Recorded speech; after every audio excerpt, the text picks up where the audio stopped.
누가복음 19장 28절부터 46절까지인데 제가 먼저 28절 읽겠습니다. 예수님께서 이 말씀을 하시고 앞장서서 예루살렘을 향해 올라가셨습니다.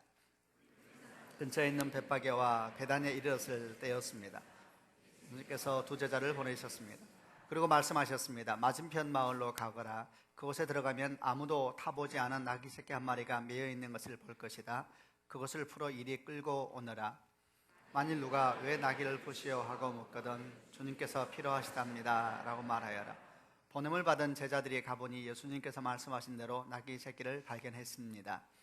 그들은 나귀 새끼를 풀자 주인이 그들에게 물었습니다. 왜 나귀 새끼를 보시오? 제자들이 대답했습니다. 주님께서 필요하시답니다. 제자들이 나귀를 예수님께 끌고 와서 자기들의 겉옷을 벗어 나귀의 등에 펴고 예수님을 태웠습니다. 예수님께서 가실 때에 사람들이 겉옷을 벗어 길에 펼쳤습니다. 올리브산 비탈길 가까이 오셨을 때 모든 제자들이 기뻐하며 큰 소리로 하나님을 찬양하였습니다. 그것은 이들이 여러 가지 기적을 목격했기 때문입니다. 주님의 이름으로 오시는 왕에게 복이 있다. 하늘에는 평화, 가장 높은 곳에는 영광. 그러자 사람들 사이 선생님 제자들 꾸짖으십시오. 제자들이 대답하였습니다. 내가 너희에게 말한다. 이 사람들이 잠잠하면 돌들이 소리를 지를 것이다. 가까이 오셔서 그 도시를 바라보시고 눈물을 흘리셨습니다. 그리고 말씀하셨습니다. 오늘 내가 평화의 길을 알았더라면 좋았을 텐데 그러나 지금은 이것이 너에게 감추어져 있다. 내 원수들이 너를 향해 흙덩이를 쌓고 너를 에워싸고 사방으로 포위할 때가 올 것이다. 그리고 너를 짓밟고 너와 함께한 네 자녀들도 짓밟을 것이다. 또한 돌 위에 다른 돌 하나라도 남지 않게 할 것이다. 이는 하나님께서 찾아온 때를 내가 깨닫지 못했기 때문이다. 예수님께서 성전에 들어가 장사하는 사람들을 내쫓기 시작하셨습니다. 46절은 같이 읽겠습니다. 그리고 그들에게 말씀하셨습니다. 내 집은 기도하는 집이다 라고 성경에 쓰여 있는데 너희는 이 집을 강도의 소굴로 만들었다. 한번 가슴에 손을 얹고 믿음을 고백하고 말씀을 나누겠습니다. 제가 먼저 고백하겠습니다. 하나님은 나를 사랑하십니다. 나는 그 사랑 안에 있습니다. 하나님은 오늘 나에게 말씀하실 것입니다. 그 말씀에 능력이 있습니다. 그 말씀에 회복이 있습니다. 내 마음을 하나님께 엽니다. 내 생각을 예수님께 집중합니다. 들은 만큼 변합니다. 들은 만큼 행복해집니다. 오늘 저희가 함께 나누는 본문은 예수님의 사역에 있어서 아주 중요한 전환점이 되었던, 주님이 3년 동안 공적인 사역을 하셨는데 그 사역에 있어서 클라이막스이기도 하고 아주 중요한 전환점이 되었던 예루살렘 입성에 대한 얘기를 해보려고 합니다. 주님이 3년 동안 공생하면서 사역을 하시면서 예루살렘을 들어간 적은 처음은 아니시고 몇 번 계셨는데 오늘 저희가 보려고 하는 특별히 이 과정은 내용은 예루살렘 입성이라는 제목으로 많이 이야기되어지고 이 입성한 이후에 일주일 동안 주님께서 고난과 십자가의 사건과 그리고 부활로 이어지는 한 주 동안의 시간을 보내게 됩니다. 이 예루살렘 입성으로 말미암아 하나님께서 3년 동안에 있었던 모든 사역의 클라이막스와 마무리를 이루게 되시고 그리고 그 사역의 하늘로 이어지는 사건까지 나아가게 되는 중요한 전환점이니까 저희가 이 사역을 묵상하면서 하나님을 만나보려고 하고 또 주의 말씀을 드려보려고 합니다. 예루살렘은 어떤 곳입니까? 예루살렘은 그 이름이 가진 뜻은 평화의 성이라는 이야기입니다. 그러나 보다 정확하게 말하면 그렇게 평화를 갈망하는 도시입니다. 이름은 평화를 상징하는 성이지만 정작 평화가 없는 곳이 예루살렘이었지요. 우리 역사적으로 보게 되면 예루살렘은 가장 전쟁이 많이 일어났던 땅 중에 하나이고 그 예루살렘 때문에 수많은 사람이 죽고 아파하고 쫓겨나는 일이 반복된 땅이 예루살렘입니다. 가장 탐욕적이고 가장 인간적인 욕심들이 전쟁이라는 모습을 통해서 드러났던 땅 중에 하나가 예루살렘이라는 이야기죠. 그것은 평화를 사모하지만 평화가 없는 땅입니다. 또 예루살렘은 어떤 땅입니까? 예루살렘은 하나님의 성전이 있는 땅입니다.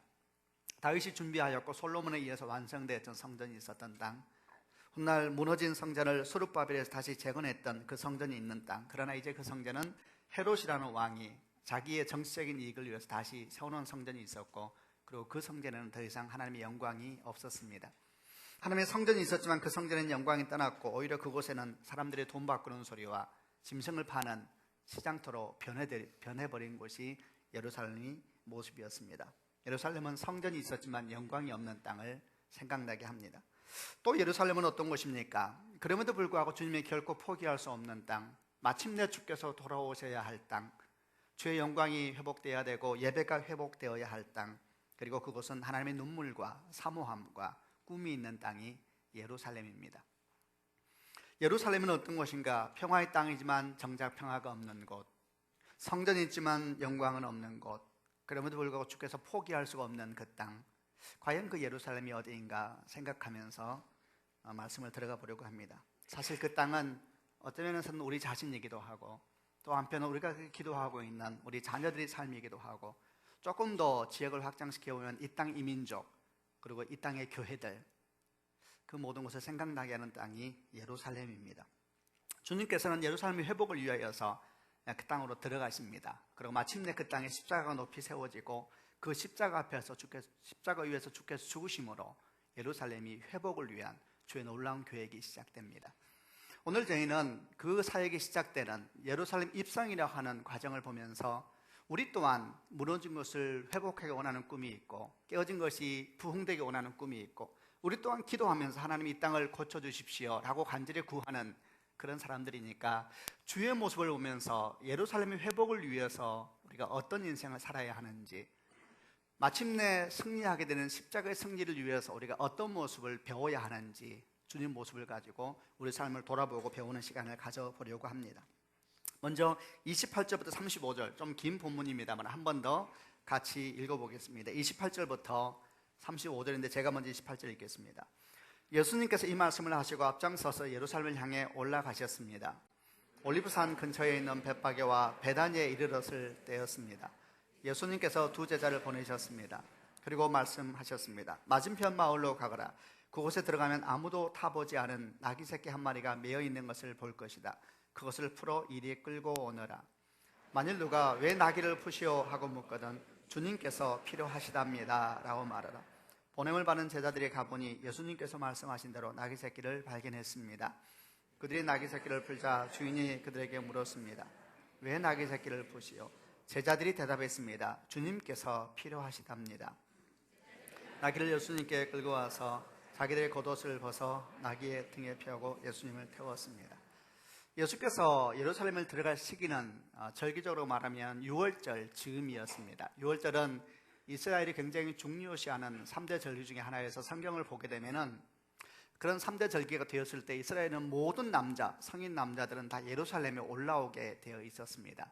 엄청나게 많은 사람들이 예루살렘에 모여들고 있었는데 주님도 예루살렘에 올라오셨습니다. 그리고 예루살렘 바로 옆에 있는 올리브산 근처에 있는 두 마을이 있었는데 벳바게와 베단이라고 하는 마을, 다 예루살렘을 향해서 들어가는 길에 거의 예루살렘 근처에 있는 마을입니다.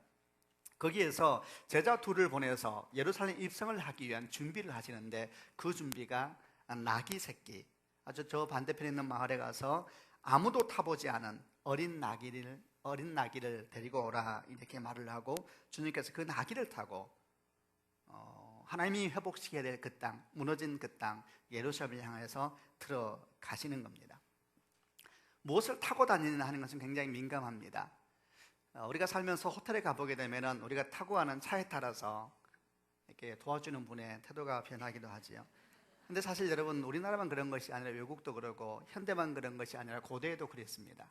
그래서 과거에도 이런 것을 다 알았기 때문에 특히나 왕이나 귀족들은 성을 들어갈 때에 그가 타고 다니는 말이나 군대의 수를 나타내기를 좋아했습니다. 기록에 의하면 로마 황제나 집정관들은 이렇게 로마로 입성할 때에 엄청난 빚을 내서라도 멋진 말을 굉장히 많이 사고 그 말을 타고 들어가고, 그리고 엄청난 군대를 모아서 그 군대를 이끌고 들어가는 모습들을 보여주는 것들도 그들이 힘을 보여주고 또 그들이 얼마나 영향력 있는 사람인가를 보여주기 위해서 보이는 것입니다.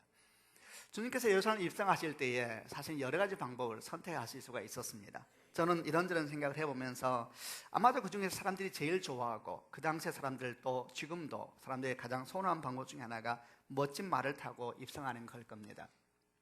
그 말이 여러분 백말 하면 더 좋을 겁니다. 흰 말, 멋지지요. 실제로 계시록을 보게 되면 주님께서 재림하실 때 백마를 타고 재림한다는 말씀 구절에 나옵니다. 그래서 우리나라에 스스로 자기를 예수라고 칭하는 사람들은 다 백마를 타고 있는 사진을 찍어 놓습니다. 그리고 그걸 보고 자기가 재림 예수라고 말하는데 사람들이 그걸 믿는다는 게 기가 막히다는 것이죠. 저도 그 사진을 영상을 보고 많이 웃었습니다. 이게 사람 마음에 있는 욕망인가 봅니다. 자기를 드러내고 싶고 자기가 얼마나 괜찮은 사람인가를 보여주고 싶어서 말을 타고 서 있는 모습으로 자기를 증거하려고 하는 것이죠. 이런 말을 타고 입성한다는 건 자기 신분의 존귀함만 나타내는 것이 아니라 자기 힘과 건세도 나타내는 상징적인 것이었습니다.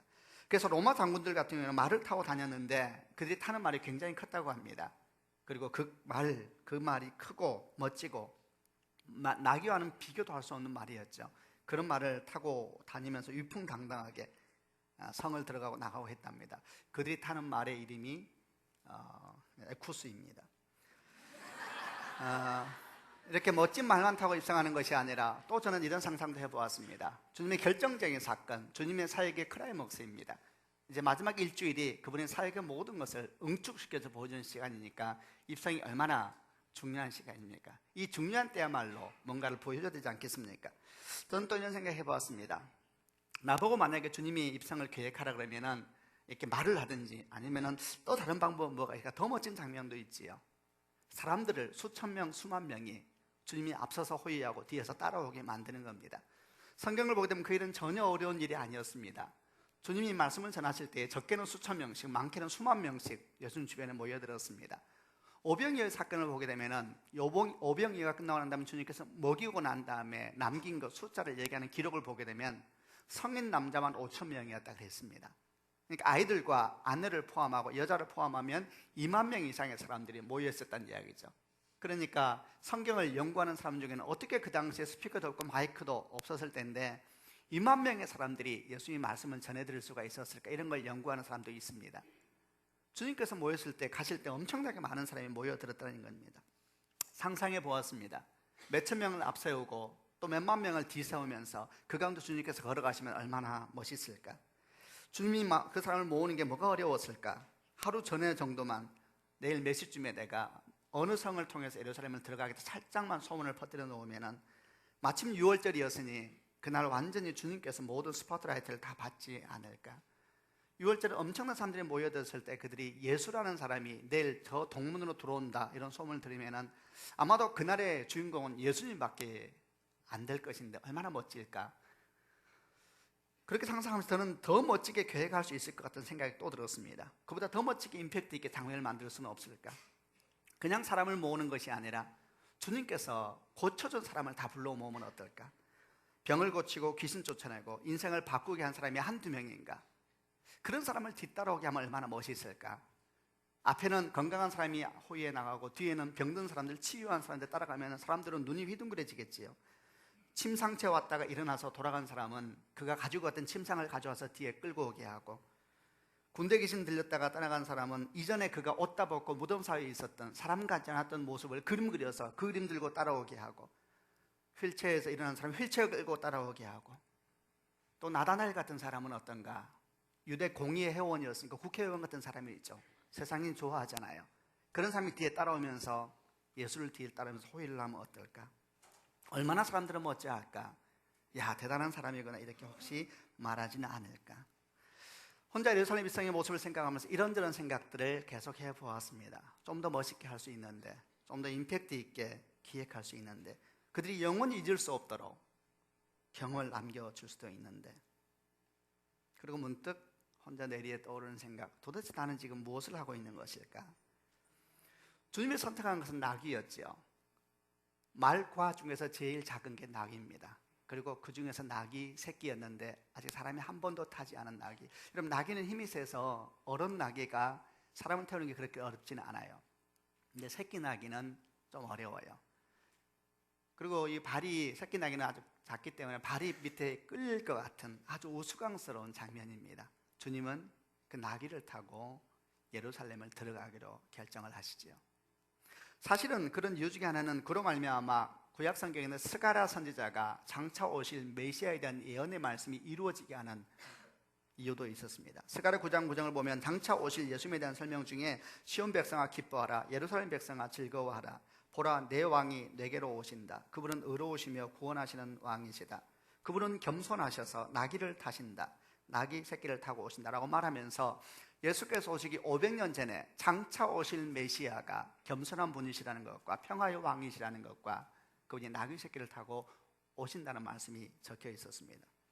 주님은 나귀를 타고 들어감으로 말미암아 그 말씀을 성취하게 하셨고, 그리고 가장 겸손한 모습으로, 가장 낮은 모습으로 회복을 위한 첫걸음을 시작하셨습니다. 여러분, 이 모습을 보면서 우리 또한 예루살렘의 회복을 꿈꾸지 않습니까? 무너졌지만 회복돼야 될 것, 잃어버렸지만 돌아와야 될 것이 있지 않습니까? 우리도 눈물로 기도하고 있는 사람들이니까 그 회복을 위해서 무엇을 배워야 하겠습니까? 첫 번째, 할 수 있어도 하지 말아야 될 것이 있다는 것입니다. 모든 걸 다 할 수 있었습니다. 주님은 지금 말한 것처럼 백마를 타고 간다는 누가 뭘 하겠습니까? 그리고 그가 하루 전에 조용히 소문을 퍼뜨려서 수만 명의 사람들로 호유하게 하여서 그가 얼마나 영향력 있는 사람인지 보여준다 한들 누가 뭐라고 하겠습니까? 그가 고친 사람들을 뒤따르게 하게 하면서 그의 능력을 보여주면 또 얼마나 멋있습니까? 그럼에도 불구하고 주님은 그거 하지 않으셨습니다. 그리고 예루살렘 성으로 들어가셨고 십자가를 향해서 걸어가셨습니다. 예루살렘의 회복을 꿈꾸는 사람들, 십자가의 승리를 소망하는 사람들은 이 모습을 배워야 합니다. 할 수 있어도 하지 말아야 될 것이 있는 겁니다. 돈이 있어도 함부로 쓰지 말아야 되고, 힘이 있어도 함부로 힘 자랑하지 말아야 되고, 능력이 있어도 내 능력 자랑하기 위해서 너무 힘쓰지 말아야 합니다. 만약에 주님께서 말을 타고 영향력을 보여주고 그리고 능력을 보여줬다면 사람들은 더 환호했겠지요. 저는 말씀 묵상하면서 혼자 계속 또 들어가 보았습니다. 얼마나 사람들이 환호했을까? 제사장과 빌라도도 주님에게 함부로 못하셨겠지. 그리고 더 상상을 해봤습니다. 수많은 사람들이 주님을 따라옴에도 불구하고 아무도 그를 함부로 무시하지 못하는데, 그럼에도 불구하고 당당하게 십자가에 올라간다면 얼마나 멋진 일인가. 또 상상을 해봅니다. 수많은 사람이, 수천 명, 수만 명의 사람이 따라오고 병 고친 사람들이 막 다 따라와서 십자가 주변에 서서 주님 안 됩니다, 안 됩니다 외칠 때 주님께서 그들을 향하여 돌아서면서 한 말씀 하십니다. 이러면 안 된다. 나 올라가야 된다. 더 이상 나를 슬프게 하지 마라. 나는 십자가를 져야만 한다. 그러면서 쫙 올라간다면 눈물을 닦으면서 자, 못을 박아라. 그러면서 올라간다면 얼마나 어찔까. 나는 도대체 무엇을 하고 있는 걸까요? 십자가를 지면서도 사람이 환호성을 받는 수단으로 삼으려고 하는 신앙의 밑바닥까지 보여주는 것이지요. 근데 사실 여러분, 우리가 다 그런 존재들이지요. 만약에 정말 우리가 꿈꾸는 사람들이라면, 그리고 아까 제가 말했죠. 평화를 원하나 평화가 없는 땅, 주님이 성전이 있으나 영광이 없는 땅, 그래서 포기할 수 없는 그 땅을 회복하기 원한다면 우리는 할 수 있어도 하지 않았던 주의 영성을 배워야 합니다. 김동훈 목사님이 처음에 사역했을 때에 모 교회, 그가 자랐던 전도사라고 갔을 때 있었던 얘기를 제가 전해 들었습니다. 청년부 전도사를 갔는데 청년부에 장로님 한 분이 같이 이제 계시는 분이 교회에서 헌금을 굉장히 많이 하는 분이셨답니다. 청년부 운영 재정 예산의 3분의 2 정도가 그분의 헌금이니까 굉장한 것이죠. 부자셨나 봅니다. 그래서 이제 전도사님 때였는데 전도사님이 청년부를 가니까 좀 바꾸고 싶은 거예요. 근데 자기가 바꾸자고 말해도 교회에 영향력이 없을 것 같아서 저 장로님이 말씀하고 저 장로님이 당에 가서 설명하면은 영향력이 있으니까 바뀔 수 있겠다 생각되어져서 장로님에게 부탁을 했답니다. 장로님, 당회에서 이거 좀 얘기 좀 해주십시오. 이렇게 장로님이 이렇게 말하더래요. 전도사님도 아시는 것처럼 제가 좀 헌금을 많이 하지 않습니까? 헌금을 많이 하면 입을 다물어야 합니다.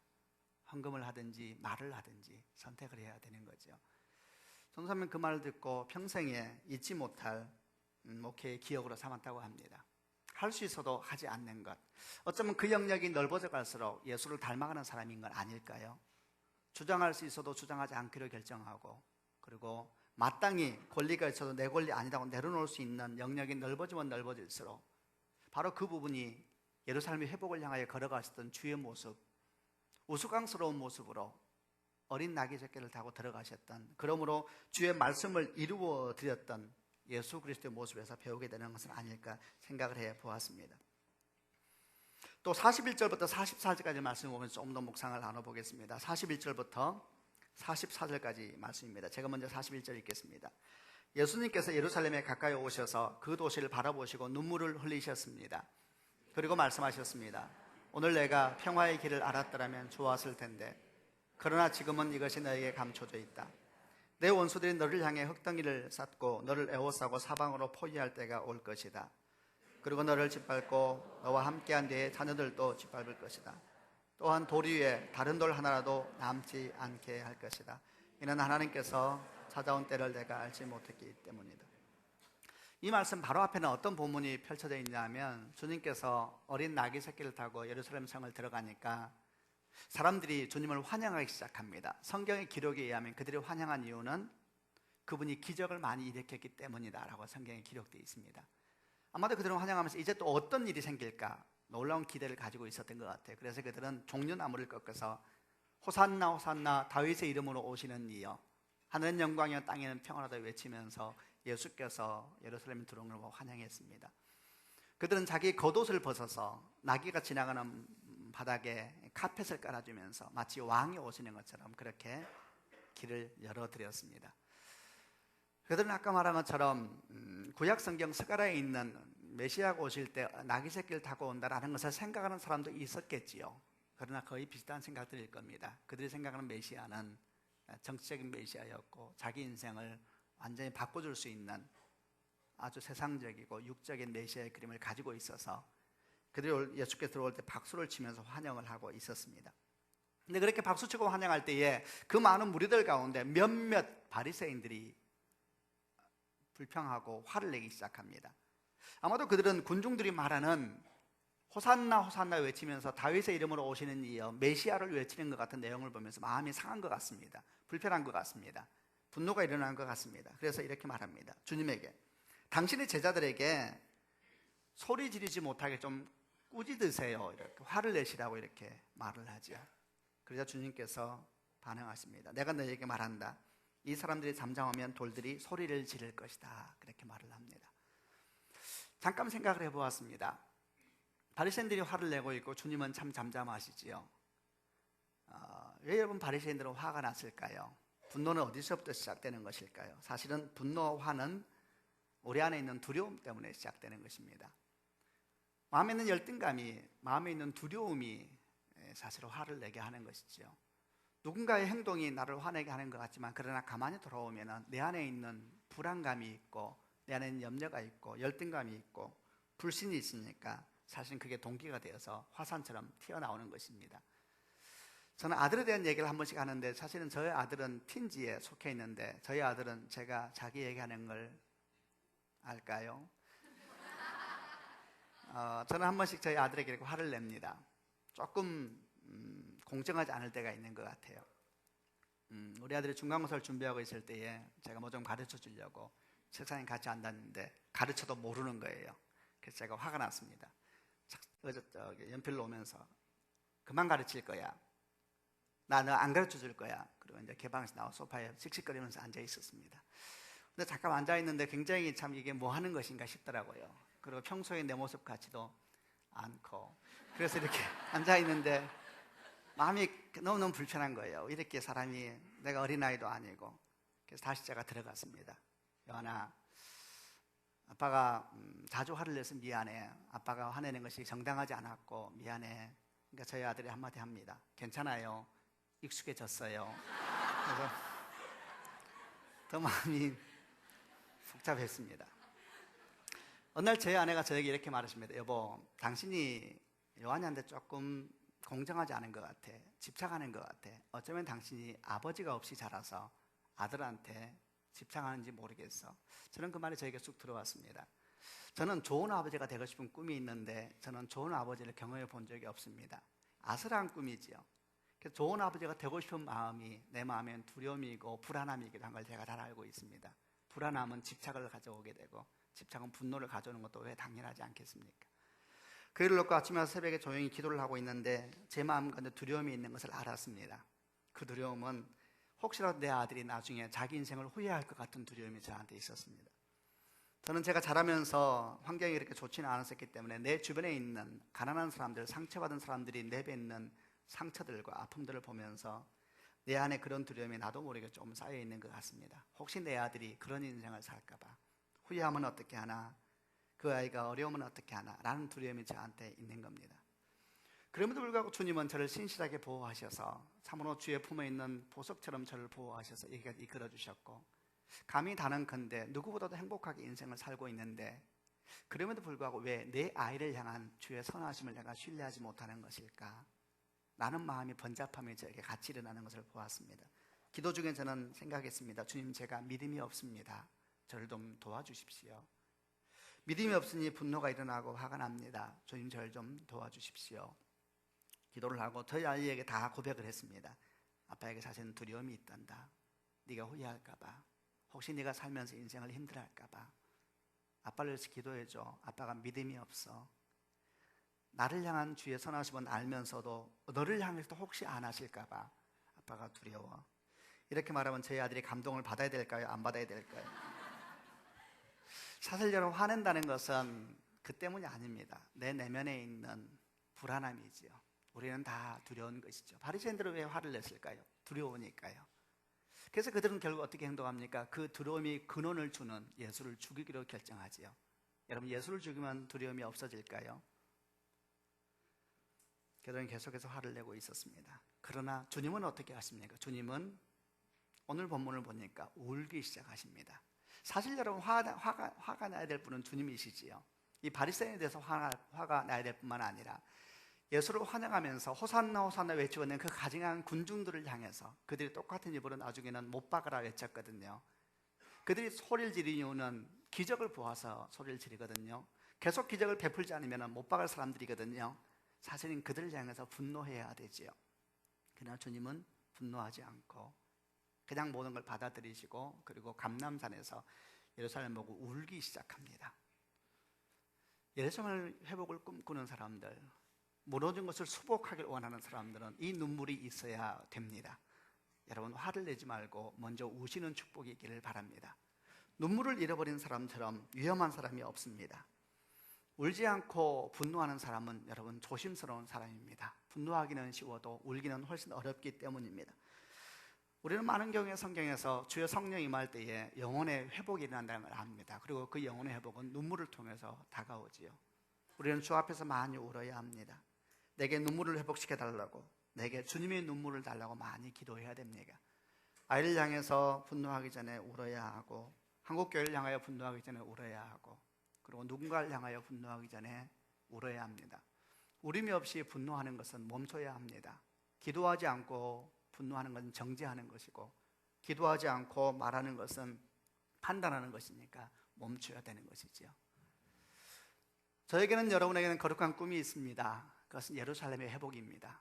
평화를 구하나 평화가 없는 땅, 성전이 있으나 영광이 없는 땅, 그러나 주님이 결코 포기할 수 없는 그 땅을 우리도 회복하기 원합니다. 여러분, 축복합니다. 여러분 삶에 주의 눈물이 회복되는 축복이 있기를 바랍니다. 여러분, 주님 앞에서 울어본 적이 언제입니까? 감정적인 문제라고 생각하면 안 됩니다. 찬양하면서 울어본 적이 언제인지, 말씀을 들으면서 아파해 본 적이 언제인지, 주 앞에 기도하면서 그냥 말할 수 없는 탄식으로 주께 나아가 본 적이 언제인지 기억이 안 나면은 아파해야 됩니다. 그리고 주님 도와달라고 시작을 해야 됩니다. 그리고 그 모습이 회복을 위한, 회복된 데 사용되기 위한 사람으로 걸어가는 과정이기 때문에 그렇습니다. 45절부터 46절까지 두 절을 또 같이 읽어보겠습니다. 45절부터 46절입니다. 같이 읽겠습니다. 시작. 예수님께서 성전에 들어가 장사하는 사람들을 내쫓기 시작하셨습니다.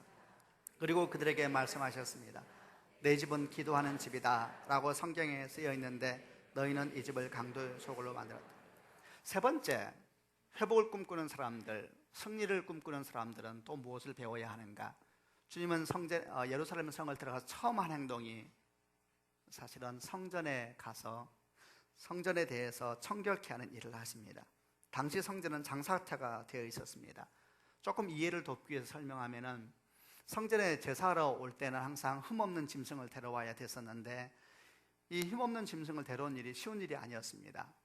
예루살렘 이스라엘 전체에서 남자들이 짐승을 끌고 오는 것을 생각해 보세요. 오다가 상처를 나기도 하고 오다가 짐승이 상하기도 하면 흠 있는 짐승이 되는 겁니다. 저 멀리에서 수십 일에 걸쳐서 짐승을 데려왔다가 제사장이 보더니 흠이 있는 짐승이니까 제사 못 드립니다. 그러면 그 사람은 어떻게 되겠습니까? 그래서 이런 것을 돕기 위해서 예루살렘 성에는 몇 개의 시장이 있었습니다. 그래서 그 시장에는 흠없는 짐승을 내다서 그걸 키우고 내다 파는 장사치들이 있었습니다. 그러면 돈만 가지고 오면 예루살렘에 와서 그 짐승을 사서 제사장에게 보여주면은 이제 제사를 드릴 수 있는 이런 일이 생기는 것입니다. 또 돈 바꾼다는 것은 무슨 말이냐면 성전 세를 드릴 때에는 결코 그 동전에 사람의 얼굴이 들어가면 안 됐습니다. 그건 우상 숭배이기 때문에. 근데 로마 화폐나 헬라 화폐는 거기에 얼굴이 들어가 있어요. 그래서 그들은 그런 돈을 가지고 와서 유대 화폐로 유대 동전으로 바꿔야 됐습니다. 그러니까 이런 걸 다 도와주기 위해서 시장이 있었다는 것이죠. 동전을 바꿔주는 시장, 짐승을 파는 시장, 선한 의도로 시작되었는데 타락이 시작됐습니다. 성전이 타락하고 제사장들이 타락하니까 이게 이권 개입이 시작된 겁니다. 그래서 제사장들이 이게 아주 큰 사회라는 걸 알게 되니까 어떻게 하기 시작했냐면 원래는 성전 바깥에 있는 감람산에 이런 쪽에 시장이 있었는데 그 시장 중에 하나를 성전 안에다가 개설을 합니다. 그 시장이 이방인의 뜰에 있는 시장이었습니다. 그리고 거기에서 짐승을 팔고 거기에서 돈 바꾼 일을 하는 겁니다. 여러분 생각해 보세요. 제사장들이 흠과 무흠 여부를 판단하는데 자기 짐승과 다른 데서 사오는 짐승을 똑같이 취급하겠습니까? 다른 데서 사오는 짐승은 흠이 있다라고 불합격 판정을 내려버리고 안에서 산 짐승은 문제가 있어도 합격 판정을 내림으로 말미암아 금액이 달라지는 것이죠. 엄청난 이익이 거기서 나오기 시작했습니다. 짐승을 팔고 사람들에게 예배하고 싶은 마음을 이용하여서 엄청난 이익을 취하여 그것이 큰 이권이 되어서 권세가 되어서 유지하고 있었습니다. 이런 것들을 보니까 주님께서 성전을 가보니까 우리가 장사터가 되어 있고 하나님의 이름으로 사람의 이익을 취하는 일들이 성전 한가운데서 벌어지고 있었을 때 주님은 크게 분노하십니다. 하나님의 집이 강도의 소굴이 되었다 말씀하시면서 그들의 상을 돈을 올려놓고 바꿔주는 상을 뒤집어 엎고 장사하는 사람들에게 채찍을 만들어서 짐승을 내어 쫓고 했습니다. 예루살렘의 회복을 꿈꾼다면 오늘 주님 모습 가운데서 배울 것이 무엇입니까? 그것은 거룩한 분노에 대해서 알아야 된다는 것입니다. 여러분 저희는 조금 전에 분노하지 말고 울라 그랬습니다. 그러나 오늘은 지금 이 과정에서는 거룩한 분노라는 이름으로 분노하라라고 이야기를 하고 있죠. 차이가 뭘까요? 눈물이 없는 분노는 거룩한 분노가 아닙니다. 기도하지 않는 분노도 거룩한 분노가 아닙니다. 거룩한 분노라는 것은 눈물이 있는 것이고 아파하는 것이고 그리고 주 앞에 머물러서 간곡히 구하고 통곡하는 시간을 갖는 것입니다. 거룩한 분노는 화를 내는 것이 아닙니다. 무례한 것이 아닙니다. 함부로 말하라는 것이 아닙니다. 그러나 하나님의 이름이 땅에 떨어지고 주의 전이 사람들의 타락을 위한 도구로 변화되기 시작하면 아파하고 울고 그리고 분노해야 된다는 겁니다. 최근에 제 마음에는 한국 교회에 대해서 아파하는 마음이 있습니다. 항상 우리가 주의해야 되는 것은 사실은 누군가를 대해서 말한다는 것은 너무너무 조심스러운 겁니다. 왜냐하면 정죄하는 것과 분별력을 가지고 판단하는 것은 아주 비슷하기 때문에 조심스럽고 분별이 되지 않을 때는 입을 다무는 것이 훨씬 성경적이고 지혜로운 것이고 아주 대부분의 경우에는 입을 다무는 것이 옳은 것입니다. 또한 서울드림교회 역시 한국교회에 속해 있다는 사실을 잊으면 안 되고 또 서울드림교회가 저 개인적으로는 다른 교회보다 더 훌륭하다거나 더 낫다고 생각해 본 적이 없기 때문에 우리가 다른 교회에 대해서 말하는 것은 항상 조심스러운 일이고 주의해야 될 일입니다. 그럼에도 불구하고 한 주 동안 예루살렘 입성을 하시는 주님의 모습 가운데 거룩한 분노를 묵상하면서 또 마침 지난주에 새벽 기도가 새벽 묵상 큐티가 예수겔서에 대한 말씀인데 에스겔서 5장을 보게 되면 주님께서 분노하시는 내용 중에 예루살렘을 내가 멸망시킬 것이다 라고 말씀한 내용 중에 이런 내용이 나옵니다. 내가 예루살렘을 많은 이웃 나라들 사이에 두었는데 그들은 그 이웃 나라들보다 더 악하고 더 소란스럽고 심지어는 주변 나라들의 규례도 따르지 않는구나. 하나님께서 예루살렘 이스라엘을 많은 이방 나라 사이에 두신 것은 그들을 말미암아 이방 나라들이 영광을 보고 영향을 받고 하나님의 거룩함을 보게 하기 위해서 세워놓았는데 오히려 주변 나라들도 더 악하고 더 소란스럽고 심지어는 그 주변 나라들의 규례도 따르지 않는구나. 하나님의 율법은 고사하고 세상 법도 따르지 않으면서 너희가 살고 있구나. 주님 하시는 말씀, 내가 예루살렘을 치겠다. 내가 예루살렘을 멸망시키겠다라고 얘기를 하고 있었습니다. 세상보다 더 악하고 세상보다 더 소란스럽고 세상의 법도 지키지 않으면서 하나님의 법을 얘기하는 모습에 대해 주님께서 많이 분노하시는 것이지요. 그런 모습과 또 성전을 정결케 하면서 거룩하게 분노하시는 주의 모습을 보면서 다시 제 마음은 많이 복잡했습니다. 최근에 한국 교회에서 몇몇 교회가 아버지 뒤를 이어서 아들이 담임 목사를 맡으면서 많은 파장을 낳고 있습니다. 그 중에 한 큰 교회 목사님이 아들에게 담임 목사의 자리를 넘겨주면서 그것이 성경적이라고 하는 것을 주요 일간지의 한 면 전체를 빌려서 실었습니다. 그 내용은 이렇습니다. 시기심은 몹시 나쁜 죄입니다. 만일 한 목사가 교회를 잘하다가 은퇴하고 다른 목사가 와서 그 목사가 이전 목사보다 더 잘하게 되면 원로 목사가 시기심이 생길 겁니다. 그러나 그 다음 목사가 아들이 와서 하면 아들이 더 잘하면 아들이니까 어떻게 시기를 하겠습니까? 그러니까 아들이 하는 것이 좋은 겁니다. 너무나 부끄럽고 당황스럽고 글을 읽으면서 내가 같이 목사라는 사실이 너무나 부끄러워서 숨고 싶은 마음뿐이었습니다. 어떻게 성경을 이렇게 풀 수가 있을까? 누군가 이렇게 물을지 모르겠습니다. 목사님 그거 죄 아니잖아요. 다시 이 질문에 낯이 뜨거워지고 언제부터 그렇게 죄에 민감했었던가? 아들이 아버지 뒤를 이어서 같은 교회에 목회를 하면 안 된다는 성경 말씀은 없습니다. 그러나 성경에서는 분명히 말합니다. 사도 바울은 이렇게 말합니다. 내 자유가 내가 믿음으로 할 수 있는 자유함이 다른 사람을 시험에 들게 한다면, 다른 사람의 신앙을 어렵게 만든다면 차라리 나는 그것을 평생 하지 않겠습니다. 내가 먹는 음식 때문에 내 동료 성도들이 걸려 넘어지게 되면 그 사람이 걸려 넘어지지 않도록 하기 위해 나는 평생 고기를 먹지 않겠습니다. 고린도전서 8장에 있는 말씀입니다. 당시 고린도 교회는 고기 때문에 논쟁이 일어났습니다. 왜냐하면 모든 고린도시에 있는 고기는 다 우상에게 바쳐지고 물건으로 나와서 팔리고 있었습니다. 그러니까 고기를 먹는다는 것은 우상에게 바쳐진 고기를 먹는 것이니까 예수 믿는 사람이 이 고기를 먹어도 되느냐 먹으면 안 되냐라는 논쟁 때문에 야단이 난 겁니다. 믿음이 있는 사람들은 이렇게 말했습니다. 우상은 아무것도 아니고 돌에 불과하고 나무에 불과하다. 그러므로 돌에 받쳐지고 나무에 받쳐진 고기 나와서 먹는 거 아무 문제 없다. 우상은 돌멩이고 나무에 불과하다. 그저 주께 감사하고 먹으면 되는 것이다. 이렇게 말을 했으나 믿음이 약한 사람들은 그런 말 때문에 시험에 들었습니다.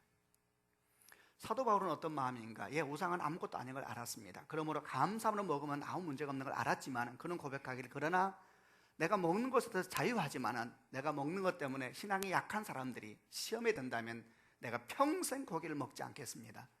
나에게는 고기를 먹고 안 먹는 것보다 중요한 것은 사람들이 마음의 믿음을 도와주는 것이고 그래도 주 앞에 바르게 서도록 도와주는 것일 겁니다. 더 나아가서 이렇게 말합니다. 만일 우리 믿음 때문에 동료 성도들의 약한 양심에 상처를 준다면 우리는 그리스도에게 죄를 짓는 것입니다 라고 말합니다. 지금 한국교회에서 문제가 되고 있는 몇몇 교회들이 아버지에 의해서 아들이 담임 목사를 이어가는 것은 분명 주님 앞에서 부끄럽고 잘못하는 것이고 그리스도에게 죄를 짓는 것입니다. 이로 인해서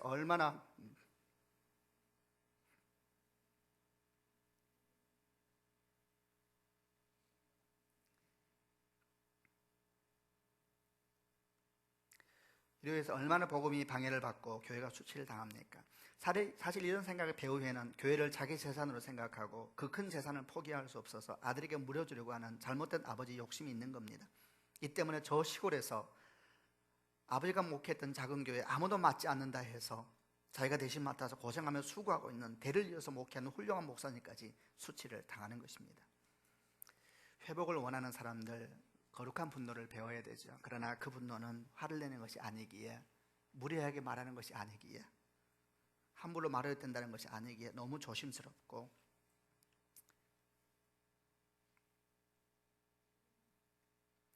예루살렘은 어디입니까? 그것은 우리 마음이죠. 평화를 구하나 평화가 없고 예배하나 영광이 없고, 그러나 주께서 결코 포기할 수 없는 땅, 마침내 주의 십자가가 높이 달릴 땅, 그것은 이 땅이 교회이지요. 그것은 이 땅에 있는 우리 자녀들이죠. 회복을 원합니까? 할 수 있어도 하지 않는 것이 있어야 됩니다. 예루살렘을 향하여 눈물을 흘려야 됩니다. 그리고 눈물 위에 오는 거룩한 분노도 배울 줄 알아야 됩니다. 주님의 은혜와 축복 여러분과 함께 하시기를 바랍니다. 기도하겠습니다. 한번 가슴에 손을 얹으시길 바랍니다. 여러분, 주님께서 예루살렘으로 들어가셨습니다. 어린 나귀 새끼가 뒤뚱거렸을 것 같다 생각을 많이 했습니다. 나귀 새끼를 묵상할까 생각하다가 그냥 주님을 묵상하기로 결정을 바꿨습니다. 그런데 계속 마음에는 그 어린 나귀 새끼가 내가 되고 싶다라는 생각이 자꾸 듭니다.